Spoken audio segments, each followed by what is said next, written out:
I stepped back, admiring the vibrant array of flowers I'd just planted. The secret garden, tucked away in a corner of Brad's family estate, was finally coming to life. Sunlight dappled through the leaves, casting a warm glow on the freshly turned soil. "Amy, where are you?" Brad's voice echoed across the grounds. I wiped my hands on my jeans and called back, "Over here, honey, in the garden." Brad appeared around the corner, his face breaking into a wide smile as he took in the scene. "Wow, you've been busy. It looks amazing." "Thanks," I said, unable to keep the pride from my voice. "I think your mother will love it." Brad's smile faltered for a moment, but he quickly recovered. "I'm sure she will. Listen, I need to talk to you about something." I felt a flutter of nervousness in my stomach. "Is everything okay?" He ran a hand through his hair, a telltale sign he was stressed. "I just got a call from the office. They need me to fly out to Shanghai tomorrow for an important meeting." "Tomorrow," I echoed, my heart sinking. "But what about?" I know, he said, pulling me into a hug. "I'm sorry, Amy. I tried to get out of it, but this deal could make or break the company." I pulled back, searching his face. "How long will you be gone?" 2 weeks, maybe 3. He hesitated, then added, "I was thinking, maybe you could stay here with my mother while I'm away?" I froze. Emily and I had never quite clicked, despite my best efforts. The thought of spending weeks alone with her made my stomach churn. "I don't know, Brad. Maybe I could just stay at our place?" "Please, Amy," he pleaded. "Mom's been lonely since Dad passed, and I'd feel better knowing you're not alone, especially with the baby on the way." At the mention of the baby, my hand instinctively went to my still flat stomach. We'd only found out a week ago, and the news still felt surreal. "All right," I conceded. "I'll stay." Brad's face lit up. "Thank you, sweetheart. I promise it'll be fine. Mom will be thrilled to have you here." As if on cue, Emily's voice rang out from the house. "Bradley? Are you out there?" "Speaking of Mom," Brad muttered. "We're in the garden, Mother," he called back. Emily appeared moments later, immaculately dressed as always. Her eyes swept over the garden, then landed on me, still covered in dirt. "Oh, Amy, dear, you look a fright. Why don't you go clean up? I need to speak with Bradley about his trip." I opened my mouth to protest, but Brad squeezed my hand. "Go on, honey. I'll fill Mom in on everything." Reluctantly, I headed towards the house. As I reached the door, I glanced back. Emily was gesturing animatedly, her voice low but intense. Brad's shoulders were hunched, his head bowed. A chill ran down my spine. Something told me the next few weeks were going to be far from fine. Inside, I washed my hands and splashed water on my face, trying to shake off the uneasy feeling. When I looked up, Emily was standing in the doorway, her expression unreadable. "So," she said, her voice dripping with false sweetness, "it seems we'll be roommates for a while." I forced a smile. "Looks that way." Emily's eyes narrowed. "I do hope you'll be able to keep up with the house while you're here. It's quite a bit larger than that little apartment you and Bradley insist on living in." "I'm sure I'll manage," I replied, gritting my teeth. "Oh, and Amy," Emily added as she turned to leave, "do try to dress more appropriately while you're here. We wouldn't want the neighbors to think we've hired new help." With that, she swept out of the room, leaving me stunned and fighting back tears. As I heard Brad's car start up outside, panic gripped me. What had I gotten myself into? The first week without Brad was even worse than I'd imagined. Emily's true colors emerged like a poisonous bloom, her words dripping with venom at every turn. I was in the kitchen, battling morning sickness while trying to prepare lunch, when Emily sauntered in. "Oh, Amy dear, you're not using the good china, are you? I'm not sure your delicate touch is quite up to handling such precious heirlooms." I gripped the counter, willing my stomach to settle. "I thought we could use them since your bridge club is coming over." Emily's laugh was like nails on a chalkboard. "Darling, my friends are used to a certain standard. Perhaps it's best if you let me handle the entertaining. Why don't you go tend to that little patch of weeds you call a garden?" I bit my tongue, reminding myself that this was temporary. "Of course, Emily. Whatever you think is best." As I headed outside, I heard her mutter, "At least out there she can't embarrass us all." The garden became my sanctuary, the only place I could escape Emily's constant criticism.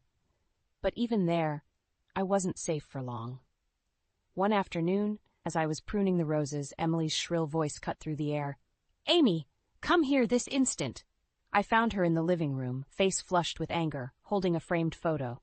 "What is the meaning of this?" she demanded.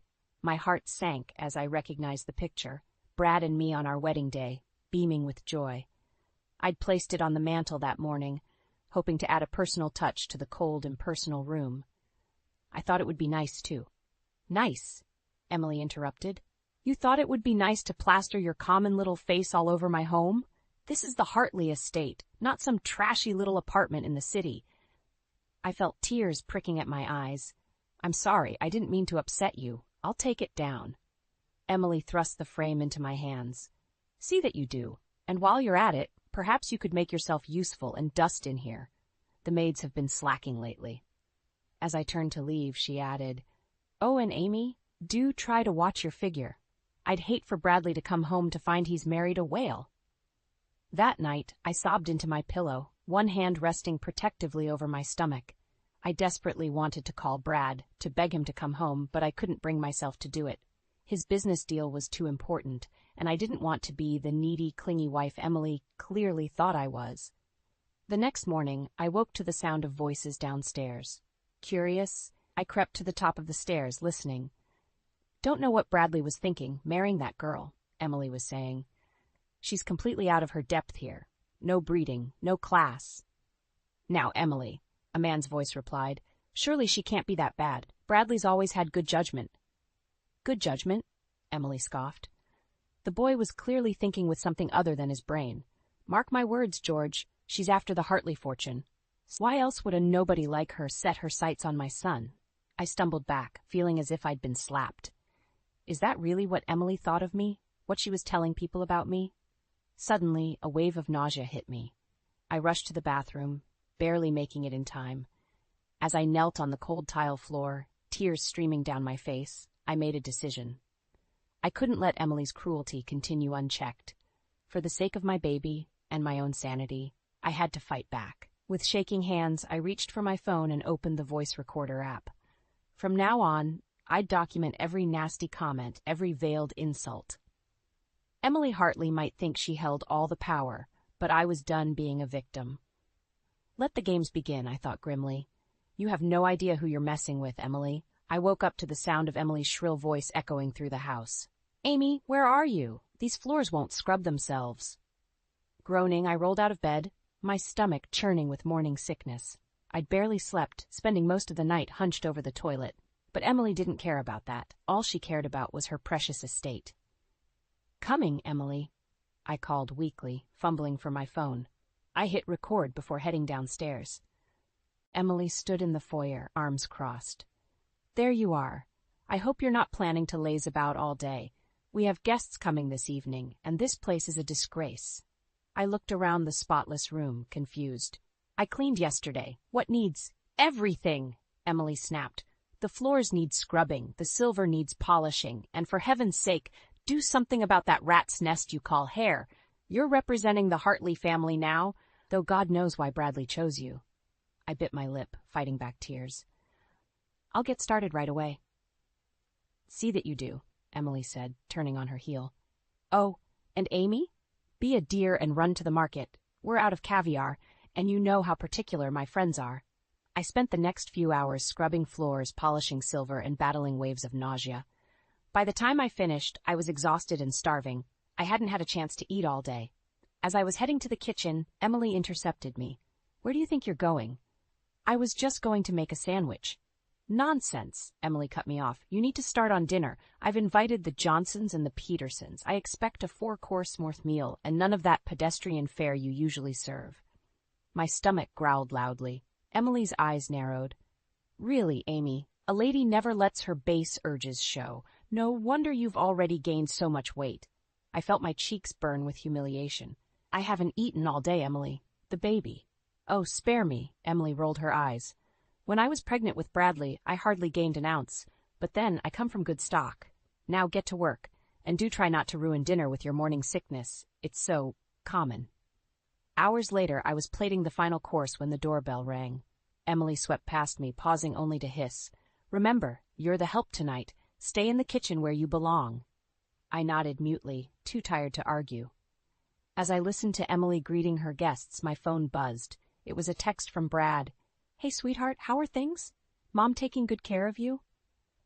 I stared at the screen, tears welling up. How could I tell him the truth, that his mother was slowly crushing my spirit, that I was afraid for our baby? Before I could respond, Emily's voice rang out. "Amy, where's that dessert?" Wiping my eyes, I grabbed the tray and headed to the dining room. As I entered, I overheard Emily speaking in a low voice. "Such a shame. Bradley could have done so much better. But what can you do when a gold digger sinks her claws in?" The tray slipped from my hands, crashing to the floor. Silence fell as all eyes turned to me. I'm so sorry," I stammered, dropping to my knees to clean up the mess. Emily's face was a mask of fake concern. "Oh, Amy dear, how clumsy of you. Perhaps you should lie down. You're looking rather unwell."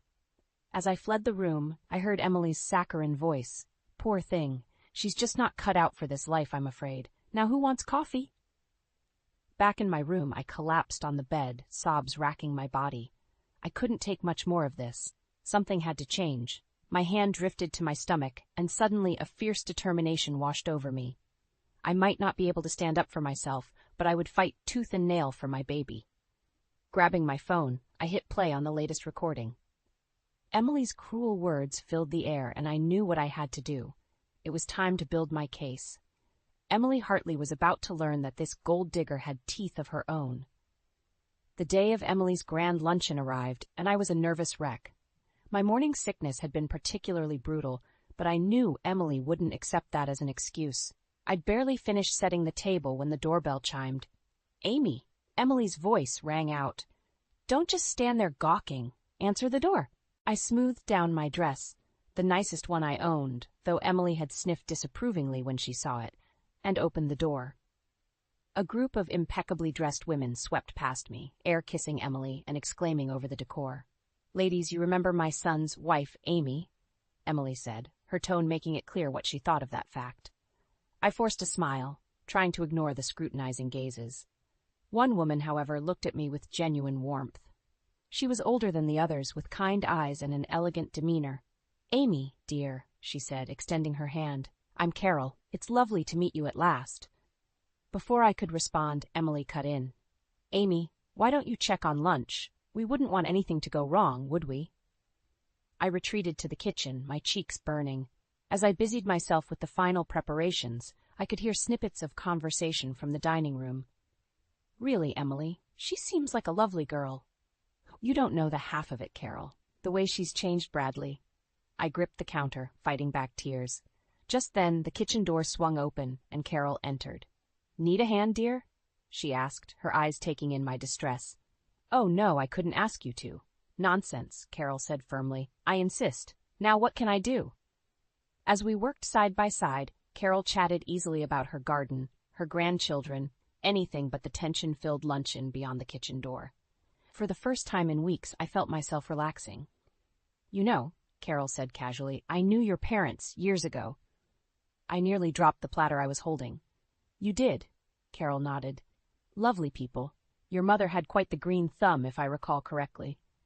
Before I could ask more, Emily's voice cut through our conversation. "Amy, where is that salad?"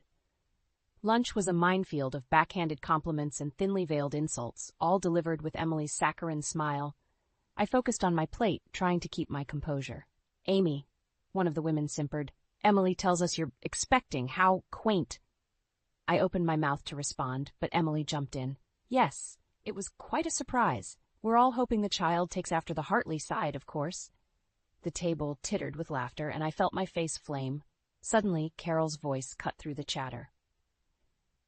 "I think it's wonderful," she said firmly. "The world needs more children raised with love and kindness. I'm sure Amy and Bradley will be wonderful parents."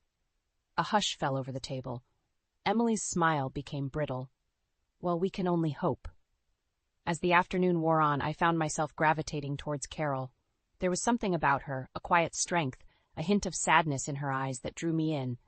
But every time we started talking, Emily would swoop in, steering Carol away. Finally, as the guests were leaving, Carol managed to pull me aside. "Amy, dear, I want you to have my number. If you ever need anything, anything at all, please call me." I clutched the card she pressed into my hand, a lifeline in this sea of hostility.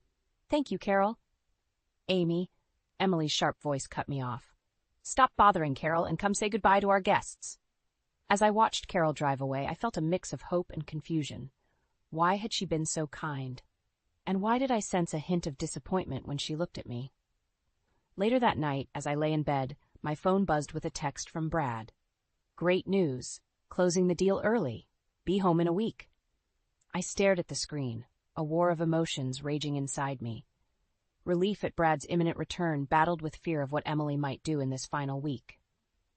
One thing was clear. I needed to make a decision. Would I continue to endure in silence, or would I finally stand up to Emily? With a deep breath, I reached for my phone and pulled up Carol's number. It was time to take control of my own story. I woke up feeling dizzy and nauseous, my pregnancy symptoms hitting me full force. Despite my discomfort, I dragged myself out of bed, knowing Emily wouldn't tolerate any laziness. As I made my way downstairs, I overheard Emily on the phone. "Yes, Carol, I'd love for you to stop by this afternoon. There's something I need to discuss with you." My heart raced. Carol was coming? I hadn't spoken to her since the luncheon, but her kindness had been a beacon of hope in this nightmare. Emily hung up and turned, her eyes narrowing when she saw me. "Eavesdropping, Amy? How uncouth. Since you're up, make yourself useful and clean the conservatory. It's filthy." I bit back a retort and headed to the conservatory. Hours passed as I scrubbed and polished, my back aching and stomach churning. Finally, unable to bear it any longer, I sank onto a chaise lounge, closing my eyes for just a moment. "Amy?" I jolted awake to find Emily looming over me, her face twisted with rage. "You lazy, good-for-nothing girl. I give you one simple task, and I find you napping like some pampered princess." "I'm sorry, Emily," I stammered, struggling to my feet. "I just felt a bit faint." "Faint?" Emily scoffed. "In my day, women didn't use pregnancy as an excuse to shirk their duties. But then, I suppose I shouldn't expect better from someone of your background." Tears stung my eyes as Emily continued her tirade. "I knew from the moment Bradley brought you home that you were nothing but a gold digger. What did you do? Get yourself pregnant to trap him? Well, let me tell you something. You little..." "Emily!" We both whirled to see Carol standing in the doorway, her face pale with shock. Emily's demeanor changed instantly. "Carol, darling, I didn't hear you come in. Amy and I were just having a little chat about her responsibilities." Carol's eyes flicked between us, settling on me with concern. "Amy, dear, you look unwell. Why don't you sit down?" Before I could move, Emily interjected. "Nonsense, she's fine. Amy, go make some tea for our guest." As I turned to leave, a wave of dizziness washed over me. I stumbled, my vision blurring. "Amy?" Carol's voice seemed far away. I felt hands catching me as I fell, then everything went black. I came to on the chaise lounge, Carol's worried face hovering above me. "There you are, dear. How are you feeling?" I'm okay," I mumbled, trying to sit up. Emily's voice cut through the fog. "Really, Amy, such dramatics. I'm sure Carol didn't come here to witness your theatrics." Carol's eyes flashed. "Actually, Emily, I think it's time we had a frank discussion about how you're treating your daughter-in-law." Emily's face paled. "I'm sure I don't know what you mean. Amy is simply..." "I heard you, Emily," Carol said firmly. "Every word, and I'm appalled." As the two women faced off, I felt a surge of strength. This was my chance. "Emily," I said, my voice steadier than I felt, "I've been documenting everything. The insults, the unreasonable demands, all of it. If you don't change your behavior, I'll have no choice but to show Brad the truth when he returns." Emily's jaw dropped. "You wouldn't dare." "I would," I replied, meeting her gaze. "This isn't just about me anymore. I have to protect my child from your toxicity." A tense silence fell. Then, to my shock, Emily burst into tears. "You don't understand," she sobbed. "Bradley is all I have left. I can't lose him." As Carol comforted the suddenly vulnerable Emily, I sat back, stunned. Was this genuine emotion or another manipulation? Looking at Carol's sympathetic face, I realized I had a decision to make. Did I use this moment of weakness to strike back at Emily, or was there a chance for reconciliation? My hand drifted to my stomach, and I knew what I had to do. For the sake of my child, I needed to break this cycle of hurt. But how? With a deep breath, I stood up. It was time to take control of this situation, once and for all. The tension in the room was palpable as Emily's sobs subsided into hiccups. Carol patted her back gently, but her eyes were fixed on me, a mixture of sympathy and determination in her gaze. "Amy," Carol said softly, There's something you need to know. I braced myself, unsure of what was coming next. Carol took a deep breath. I knew your parents, as I mentioned before, but it wasn't just a casual acquaintance. Your mother? She was my best friend. The room seemed to tilt. What? But how? Why didn't you say anything before? I wanted to, believe me, Carol replied, her eyes misting, but I made a promise years ago to your mother. She asked me to watch over you, but to let you make your own way in the world. Emily's head snapped up, her tear-stained face twisted with confusion. What are you talking about, Carol? Carol squared her shoulders. Emily, it's time for the truth to come out. Amy isn't some gold digger you can bully and demean. Her parents were respected members of this community before they passed. In fact, Amy's mother saved your husband's life once. I felt like I was in a dream. What? How? Your mother was a brilliant botanist, Carol explained. When Emily's husband fell ill with a rare condition, it was your mother who developed the treatment that saved him. But she never wanted recognition. She only cared about helping people. Emily's face had gone pale. That's impossible. I would have known. Would you? Carol asked sharply. Or were you too caught up in your own world to notice the kindness of others? I sank into a chair, my mind reeling. All this time, I'd been enduring Emily's abuse, thinking I had no connection to this world. But my parents had been a part of it all along. Suddenly, Emily lunged for her phone. I need to call Bradley. This can't be true. He needs to come home now. Without thinking, I grabbed Emily's wrist. No! You don't get to control this narrative anymore. Emily's eyes widened in shock at my defiance. How dare you? No, how dare you? I shot back, my voice trembling with anger and newfound strength. You've tormented me for weeks, made me feel worthless and small, but I'm done being your punching bag. I pulled out my phone, my finger hovering over the voice memo app. I have everything recorded, Emily. Every insult, every cruel comment. Do you really want Brad to hear how you've treated his wife and unborn child? Emily's face crumpled. You wouldn't. I don't want to, I said, softening my tone. But I will if I have to.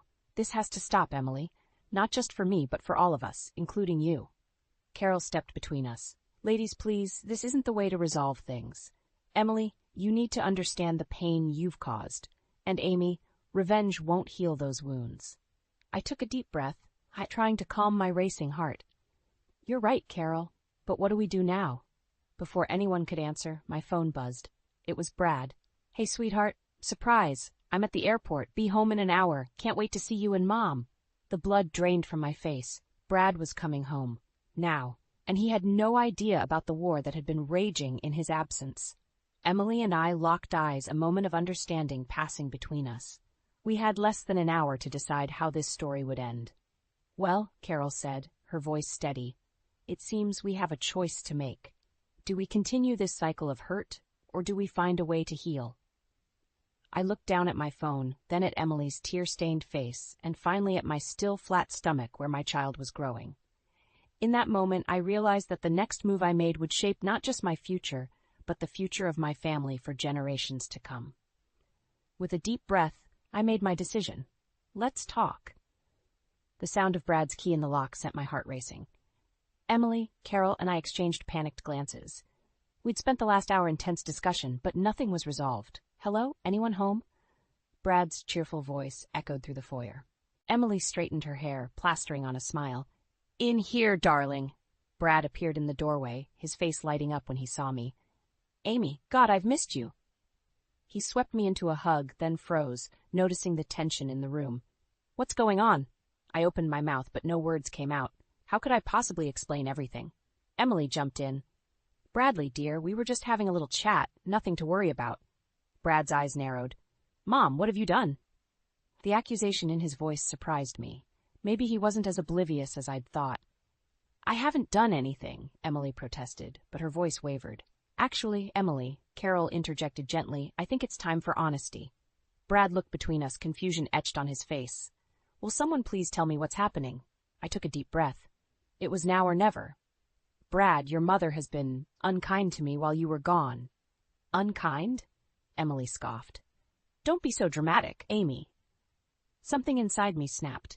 Dramatic, you've belittled me, insulted my family, worked me to exhaustion despite my pregnancy, and made me feel worthless in my own home. Brad's face darkened. Mom, is this true? Emily's mask crumbled. I was just trying to protect you, Bradley. She's not good enough for you. Not good enough? Carol's voice rang out. Emily, do you even know who Amy is, who her parents were? As Carol revealed the truth about my parents, Brad's expression cycled through shock, anger, and finally deep hurt. You knew? He asked his mother. You knew about Amy's parents and still treated her this way? Emily's shoulders sagged. I didn't want to lose you, Bradley. You're all I have left. So you tried to drive away the woman I love, the mother of my child? Brad's voice cracked with emotion. I felt a surge of love for him, mixed with a fierce determination. Brad, there's more. I pulled out my phone, my finger hovering over the recordings. I've documented everything. Emily's eyes widened in panic. Amy, please? For a moment I was tempted. One button, and Emily would face the consequences of her actions. But as I looked at Brad's anguished face, I realized the truth would hurt him as much as it would punish Emily. With a shaky breath, I deleted the recordings. No more secrets, no more manipulation. If we're going to be a family, we need to start fresh. Brad squeezed my hand, gratitude shining in his eyes. Amy's right, Mom, I love you, but this has to stop. You need to accept Amy, or what? Emily whispered. Or you'll lose us both, Brad said firmly. The room fell silent. Emily's face crumpled, tears streaming down her cheeks. I'm sorry, she sobbed. I'm so sorry. Please don't leave me. As I watched Emily break down, I felt my anger begin to dissipate. In its place, a surprising emotion emerged, compassion. This woman, who had tormented me for weeks, was suddenly human, flawed, afraid, and desperately lonely. I knelt beside Emily, taking her hand. We're not leaving you, Emily, but things have to change. Emily nodded, squeezing my hand. I'll do better, I promise. As Brad joined us, wrapping us both in a hug, I felt a glimmer of hope. It wouldn't be easy, but maybe, just maybe, we could build a real family. Carol watched us with tears in her eyes. Your parents would be so proud of you, Amy, she whispered. In that moment, surrounded by the tangled threads of past and present, I realized that this wasn't an ending, it was a beginning. Messy, complicated, but full of possibility. The real challenge was just starting. Could we truly heal the wounds of the past and create a future together? As I felt my baby kick for the first time, I knew one thing for certain. I was ready to try. 6 months had passed since that fateful confrontation, and I found myself back in the secret garden, my swollen belly a testament to the new life growing within me. The air was thick with the scent of blooming flowers, a stark contrast to the tension that had permeated the house for so long. Amy? Emily's voice called out, hesitant and soft, so different from the sharp tones that had once cut me to the core. I turned to see her approaching, a tray of lemonade in her hands. I thought you might be thirsty, she said, offering me a glass. As I took it, our eyes met. The past months hadn't been easy. There had been arguments, tears, and moments when I thought we'd never move past the hurt, but slowly, painfully, we'd begun to rebuild. Thank you, I said, meaning it for more than just the drink. Emily settled beside me on the bench, her eyes roaming over the garden. You've done wonders here, she murmured, just like your mother would have. The mention of my mother no longer brought pain, but a warm glow of pride. Carol had shared so many stories, helping me piece together the legacy I'd inherited. Suddenly, a sharp pain lanced through my abdomen. I gasped, the glass slipping from my fingers. Emily's eyes widened in alarm. Amy, is it time? I nodded, unable to speak as another contraction hit. Emily sprang into action, her voice strong and sure as she called for Brad and dialed the hospital. The next few hours passed in a blur of pain and anticipation. Brad held my hand, his face a mix of worry and excitement, and to my surprise, Emily never left my side, her cool hand on my forehead a constant comfort. As dawn broke, a new cry filled the room. Our daughter Lily entered the world with a lusty wail that brought tears to my eyes. She's beautiful, Brad whispered, cradling our tiny daughter. I looked up to see Emily hovering uncertainly at the edge of the bed. Would you like to hold your granddaughter? I asked. Emily's eyes filled with tears as she gently took Lily in her arms. Hello, little one, she cooed. I'm your Grammy, and I promise to love you fiercely and fairly, always. In that moment, watching Emily with Lily, I felt the last of my resentment melt away. We'd all made mistakes, but we'd also found the strength to forgive and grow. As if sensing the shift, Lily opened her eyes, fixing us all with a gaze that seemed wise beyond her minutes. "She has your mother's eyes," Emily said softly, looking at me with a mixture of regret and hope. I reached out, taking Emily's hand. "And she'll grow up knowing all about her grandmother and her great-grandparents and the legacy of love and strength they left behind." Brad joined us on the bed, wrapping his arms around us all. "We're a family," he said firmly. "All of us. And we're going to do this right." As I looked at the faces around me, Brad's steadfast love, Emily's hard-won acceptance, and Lily's infinite potential, I felt a sense of peace wash over me. The journey had been difficult, filled with thorns and poison ivy, but it had led us here, to this moment of new blooms and fresh starts. Carol arrived later that day, her arms full of blue hydrangeas. "For new beginnings," she said with a wink. As we all gathered around Lily, sharing stories and laughter, I realized that this was more than just a happy ending. It was a new chapter, one filled with the promise of growth, understanding, and unconditional love. I thought of the secret garden, how it had flourished under care and attention, despite the initial neglect. Our family was like that garden now, tended with patience, nurtured with compassion, and blooming with the vibrant colors of reconciliation and hope. Lily gurgled in my arms, her tiny hand wrapping around my finger. In her grasp I felt the strength of generations, my parents' legacy, Brad's unwavering support, Emily's hard-earned wisdom, and my own resilience. As I looked out the window at the garden beyond, I smiled. Life, like a garden, was full of seasons. We'd weathered the winter of discontent and emerged into a spring of new possibilities, and I knew, with unshakable certainty, that whatever challenges lay ahead, we would face them together, our roots intertwined, reaching for the sun.